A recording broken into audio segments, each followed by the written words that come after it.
Yes, Caleb, you can. So I'm hearing something going on in the garage. So we're going to go out and see what's going on in the garage. So let's go out there.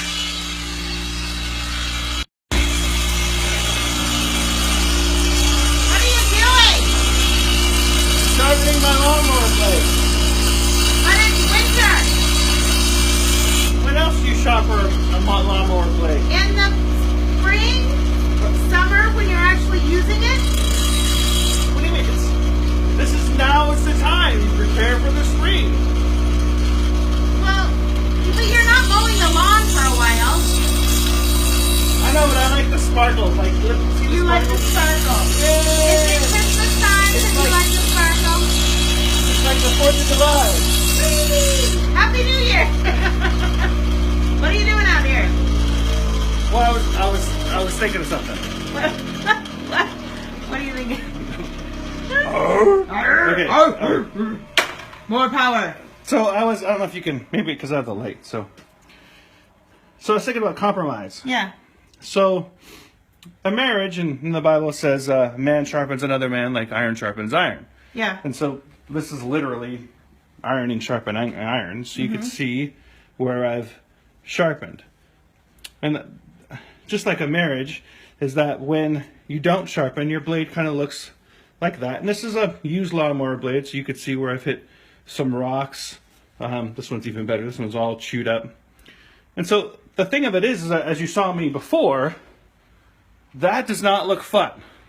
No, that looks very painful. Painful, loud, right. Annoying. Right. Much like your marriage. Wait a minute.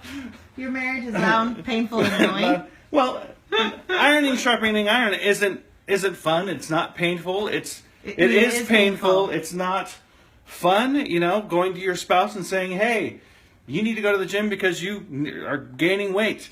Hey, wow, that's not a good thing to say. You need to take Where are some... you going with this, buddy? You need to take some cooking lessons. Whoa! Hey,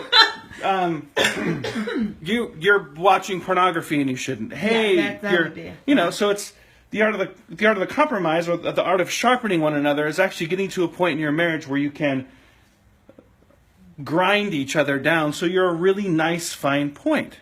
So the idea is that your marriage is a two-edged sword, and you can either be this side, which is blunt and dull, or you can make your marriage this side by compromising and communicating and understanding that the more sharper the blade is, the closer you are together, and the easier it is for you to slice through things that attack your marriage. And so it's just really something to understand, is that compromising and sharpening one another is very, very painful, but come into it with grace and understanding and going, okay, my husband really wants me to go to the gym.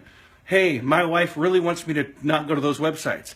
Hey, doing that stuff, and that, it might be painful and it might hurt, but at the end, you get a really nice, sharp blade for your marriage that can cut through anything that may happen. And that's the difference between successful 30-year-long marriages and unsuccessful 5-year-long marriages, because they're both looking at this end of the blade, and they haven't sharpened each other, and they haven't come together, and they're not at a fine point, and they're not in agreement.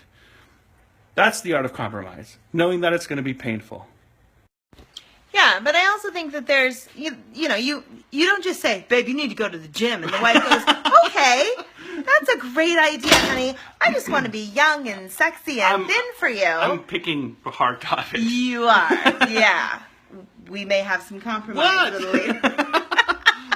But no, I mean, it is really about, look, this is a problem in your life, our life, and we need to get this fixed. If we're not talking about it, if we're not working through it, if we're just shutting down and not talking about it, nothing is ever going to happen.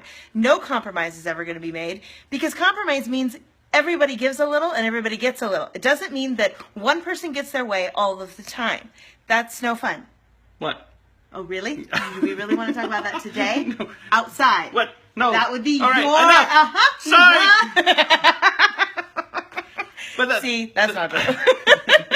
The point of it is that you have to come to an understanding that once you say I do, everything is against you too. Everything in the world, everything even spiritually, is against you to to succeed. And so not sharpening your weapon and not having any tools, you're actually just hurting yourself. You can't run into battle with a bat, or would you rather run into battle with a two-edged sword? I know you're going to bring up Walking Dead, or that's the first thing that I thought of when I said bat. That is not what I thought. Anyways, that's the idea. We look a little scary with his life. But that's the idea, to sharpen each other to your fine point, to you come together, that you're agreeing on mostly everything, and that you can have hard conversations spiritually. Hey, you're not reading the Bible, you're not spending enough time with the kids, you're not praying with the kids, you're not That goes both ways. That doesn't just go for Right. guys. Women too. We need to spend time doing that as well, just to better ourselves and make us stronger, so that we have we've built up our love bank. So there's something there for when you do have an argument. You're not just falling apart. And that's part of the double-edged sword thing, that for it to be effective, both sides have to be sharp. And if you continually have one person sharpening the side, it's still a dull sword. So you both have to work at it together, and that's the art of the compromise, that you come together in agreement, not that everyone is happy, it's just that you're in agreement, and your sword of marriage gets sharper. That's good. Yeah. Hey, we might actually get out of here in under 5 minutes. Under 5. Woo! Bye. Bye. Love you. Happy New Year!